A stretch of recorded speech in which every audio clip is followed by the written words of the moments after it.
One thing that's consistent on pretty much any game is that we play on some sort of map. And most of the time, those same maps are the things that players love, hate, or blame for all of their problems. We got normal sized maps that change every update in hopes of saving the game. It won't. And some maps are so big, you have to use the fast travel mechanic to get to the other side in a reasonable amount of time. Elder Scrolls 6 was announced in 2018, by the way. And here at our home base in Valorant, we have a pool of different maps containing different types of angles, always changing, with terrifying gimmicks. And as you sink many sanity-reducing hours into this game, some of these maps stick out to you, good or bad. Whether it's the agent you play that makes it fun and chaotic, or the design of the map that makes you want to drive into oncoming traffic. Regardless of the reason, we are forced to play on these maps one way or the other. So we're going to dive into your love-hate relationship with all of them. Icebox just reminds me of a Home Depot storage room. It's cold, messy, and you're really not supposed to be climbing on half the shit you're standing on. There's so much going on, you really just hope and pray that your team can outmouse theirs, playing whatever the best off angle is and praying that you can get yours. The amount of angles on this map is just so fucked. Like, it's so fucked. What is this? This does at least give it some sort of unique identity where you kind of just have to scrap. Icebox has room for two types of players. The egotistical duelist whose IQ is at room temperature, but their gun kind of works. And the lurker who only speaks to you to tell you they know your address and never to speak to them again. These two types of players are the most fucked up in the head. So your Icebox game is going 13-3 or 3-13, no in between. By the way, somebody has to plant the bomb and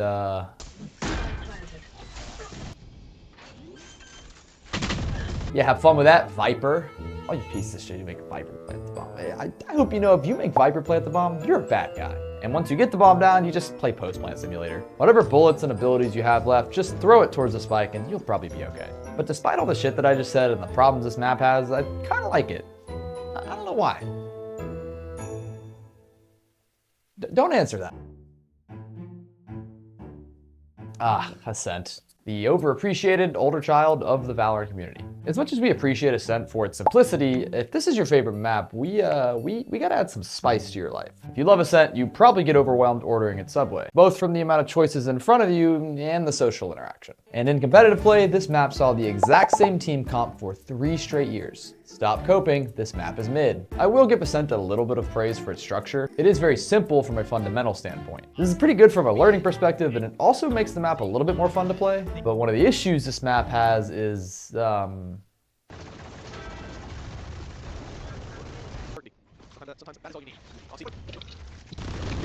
it's the same bullshit every single round. I know this is already patched out, thank God, but this will never change. Even when the map is approached normally, it's still boring. Default mid, break the trip, pray somebody's fucked up by now. And if your team does not kill the entire other team or stay alive by the time the other team does their 5th A rush of the half, GG, game is over. And the other thing is, once you get an op, you kind of just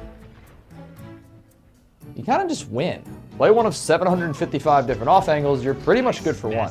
Ladies and gentlemen, welcome to Ascent. I hope you've brought an initiator. I'll be honest, this is kind of a weird one. I'm not really sure how to feel about it. The map is very pretty, I will definitely give it that. But holy shit, it is really big. No one's ever said that to me. Yeah, trying to traverse across this map feels like it takes a lifetime. And I hope you're good at long-range fights, because that's what you're going to be doing pretty much half the time. The gimmick on this map is that you're able to literally fall off of it. A lot of you are finally able to jump off a cliff, in-game, of course. And if you play an agent with mobility, you're a lot more likely to shine. Being able to teleport or fly from one side to the other, or play 16 different off angles gives you a pretty big advantage. The fact that this is what makes the map stand out, yeah, it kind of blows. One thing I will give it credit for is that you get quite a big advantage for getting lurks and good timings. Because the map is so big, if you manage to make it across a choke point, you pretty much get free kills. And the other problem is that these bomb sites look like they were designed by a toddler. Just play an off angle and pray you get yours. I don't know, overall I'm not really a fan, but I mean, hey, it's unique, I guess. Now that is something I've heard a woman say before. I think we can all agree that in the grand scheme of things, Haven kind of ends up being one of the better maps. It's pretty dynamic and there's just a lot of different shit you can play. At one point in your Valorant career, you probably at least kind of like this map. That, however, does not make it perfect. Similar to Ascent, if they have an op, good fucking luck. Jett or Chamber can control one of damn near 4 lanes entirely for free. And with all the shit going on, you're kind of like a walkie-talkie that's held on. You really just have to communicate everything you possibly can because there's so much going on between damn near 5 lanes. However, because it's Valorant ranked, nobody fucking communicates, so you kind of see the problem here. Also, because there are 3 sites, it pretty much ends up being a retake simulator. And even if you do properly predict the stack, you're gonna get so much utility thrown at you, it's really not even worth playing on site. But I will say, in a weird way, the retake simulator is kind of what makes it fun. You have to be a bit more aggressive with the space that you take, and you gotta be a little more methodical with the team comps you end up picking. It's one of the reasons this map has had so many different team comps across its time. Whatever delusional or even evil composition will probably work if you play it right. And no matter what level of play you're at, somebody is smoking off top C and calling it conditioning. Dude, grow up. Just go shoot the other fucking team, man. Now, Sunset is the shitty map that Riot released with the intentions of being normal. Every other one up to this point had some sort of chaotic layout or gimmick, at least for the most part. I will say, if you like this map, you probably have a favorite brand of printer paper. Normal maps are cool and all until somebody finds something that works and all of a sudden you're out of options. Mid control is also required here considering its normal design, and this is where we find the one gimmick on this map. A door. A fucking door. Awesome. So cool. Any agent that has built-in stall really thrives, so you really need like a Yoru or a Neon to kind of run through everything.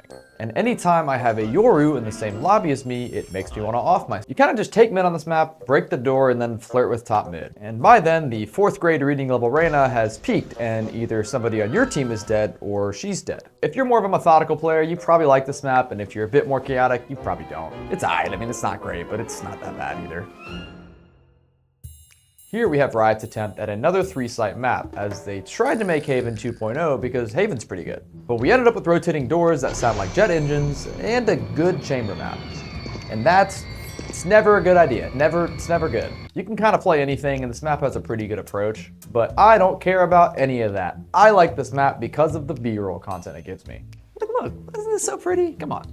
You kind of just take or hold A main and really let your lurkers do their thing. And once you take control of something, the other team has to respond. I hope your Vice is not scrolling Tinder while he waits for little Timmy to run into his crosshair. I mean, he's not really getting any matches anyways, he's a Valorant player. But anytime a map promotes diversity, I'm usually a fan. As annoying and as much hate as the doors get, they are kind of a good idea. You open a fast rotate lane or another lane to fight through at the cost of 100 decibels. And the site rushes are pretty standard too, so don't you worry, you glue eaters can still have fun. It is pretty hard to brute force through this map, so I see overall why people don't love it. But maybe it's time for you morons to learn to play just a little bit more normal. Ever thought of that?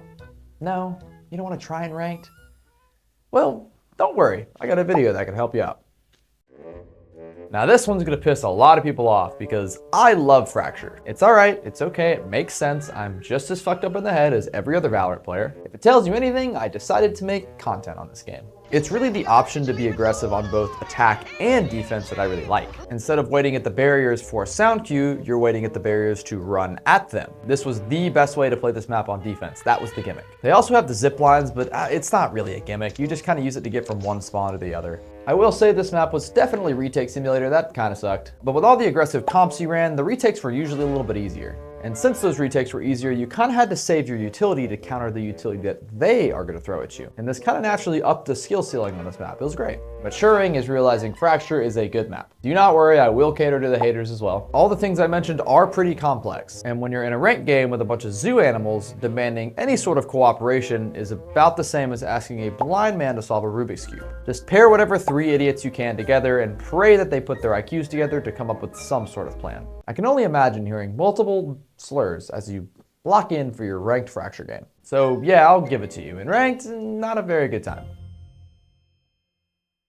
Corrode was, at the time of this video, Valorant's newest introduction of a new map. This map is also very traditional with more standard gunfights that don't feel too unfair. It doesn't necessarily feel like you're required to start the Battle of Thermopylae to enter a site. Thank you for the joke, FNS. It feels like the players who like this map like to act methodically with their good aim. But don't lie, man, it's just Stockholm Syndrome for you. Riot intentionally did a dial back on gimmicks to emphasize simplicity. But none of that fucking matters when the amount of corners here make it feel like you're playing on a Rainbow Six map. The best role here is honestly being a support player. Let your Jet and Reyna run in first and clear the 57 angles for you. That is assuming they go in idiots. first. The map's pretty simple. Just run initiators that clear corners, and if you play Sentinel, go ahead and learn Viper. She covers the most ground and as a result usually excels here. So yeah, the map's very tactical. It tactically removes your will to live.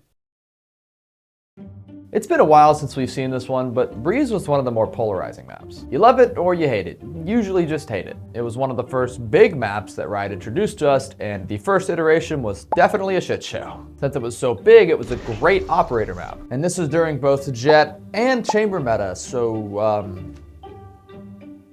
this kind of naturally turned it into just an outgun kind of map. Now the worst part about this map was the lack of cover, which is not usually a problem Riot has. A site has a single corner, a yellow crate, and 2 giant pyramids, which never got comped correctly.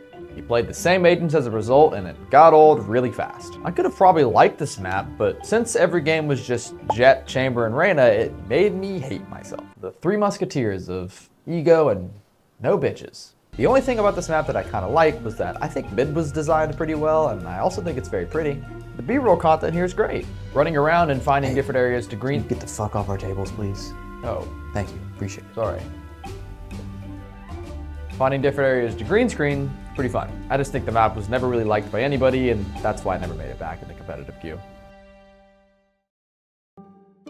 I think there's a good reason that Split keeps coming in and out of the competitive pool. It was always so close to being a good map, but it just needed a few changes. It just took a while to get there. This map had the most variety and the most changes across its entire lifespan. Probably, I don't know, I didn't fact check that. Just like pretty much every map, you really needed mid to do anything. But with Split, mid was an absolute requirement. You definitely still had your rushes, but if you didn't show at least a little bit of mid presence, you pretty much always ran into a stack. One problem for sure is the ropes. The fucking ropes, man. I'm convinced that Riot made it where you are more accurate on the ropes. I do not know how many players have absolutely rocked my shit just flying up that rope. Split's biggest issue was how defender-sided it was. This isn't as problematic nowadays, but early on, you were pretty much locked in for 8 rounds on defense. I really don't think it's because of the design though, it's just stupid ranked players who cannot comprehend the idea of go mess with mid every single round. Yeah, rushing through a tight corridor into a Viper is not gonna work. I like Split, I think most people do. And if you don't, I don't really care, I still think it's pretty good. In the grand scheme of things, Pearl is probably my least favorite map. I think the A side of the map is decent, that part works, but the rest is an absolute shit show. Mid just feels so cluttered. Going through some of those tight spaces doesn't even necessarily feel rewarding. And by far, the most tragic and most fucked up in the head part of Pearl is B site.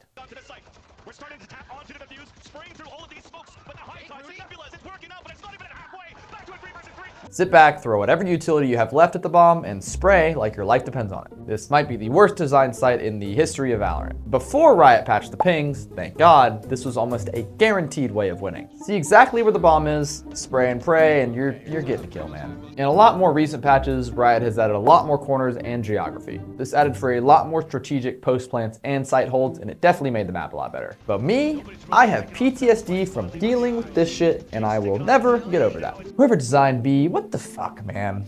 It's better now, but what the fuck, man? And ending off the atrocity of Valorant maps, we have Bind. Bind went from being one of my least favorite maps at the start of Valorant to probably one of my favorites now. The only reason is just because I like the design of it, to be honest. The 4 lanes of the map make game plans extremely simple. You kind of just fight one and ignore the other. One thing that's kind of tragic is that the sites aren't designed very well. We have this infamous clip of every single ability being thrown at B, and nobody knows what's going on. Incoming nukes! Nukes dropping down! Wall! Pushing over the rocket with rocket launcher flying over! Insane splash grenade! Fucking laser beam from the sky! If you clicked on the stream at that moment, you were clicking off almost immediately after. The teleporters are this map's gimmick, and it's just another love-hate relationship. Kind of like how most Valorant players have with their parents. Teleporters are kind of okay, they're whatever. I do like how they complement this idea of fight one lane and contain the other. It gives another avenue to assist those lanes. It's fun, it's pretty good. There's definitely not a lot of variety when it comes to comps. Viper, Raze, and Skye were kind of the holy trinity on this map. And that's probably the worst part of the map. You gotta play one agent. Mine's fine. You either like it or it just kind of exists for you. Regardless of your opinion on any of these maps, if you want to play Valorant, you gotta play all of them. Eventually. You'll have a much better time if you find a way to enjoy every map, or at the very least, just get over your hate for it. Just like anything in life, you can't love every aspect, but all of us should probably learn to appreciate what we have just a little bit more. If you like seeing this kind of stuff and you'd like seeing me babble, I do plan on streaming here more in the near future, so please give my stuff a follow if you're interested. I also offer coaching, which I have been doing since the literal beta of the game, so I got a link to my Discord down in the description. Feel free to check that out as well. If you managed to make it this far, thank you so much for watching. And always remember, be good, be nice to people, and spread some love for no reason at all. Okay, bye!